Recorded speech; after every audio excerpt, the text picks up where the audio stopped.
Punta ako sa garden ngayon dahil nandun yung driver. Nag-harvest sila guys ng tamor. So, punta na tayo guys.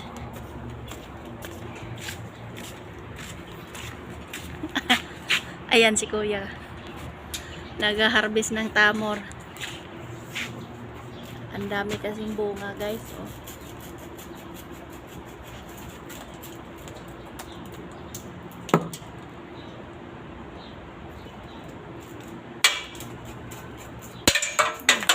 Tuyo naman ata yung iba.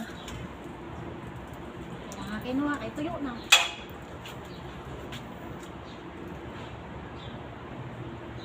Pagsak na lang ko yan. Pulutin na lang natin. Ganun din. Hawakan mo nga day, ako mag-an ganyan sa karton. Ano Jo at mag-kwanta lang yung trabaho. Kaya mo bagsak dyan dahil tatanggalin ko din yan. Ah, sige. Ay!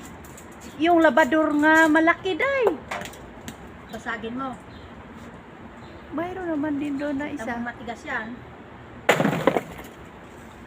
Sige, panghulog mo na lang kuya at pupulutin namin. Tatanggalin ko din naman yan. Dito ako inatake kahapon eh.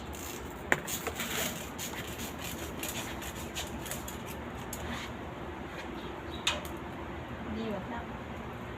Ayan. Ba? Hindi. Kapag pagin ko na lang natin eh. Diretso na sila. Pupulutin.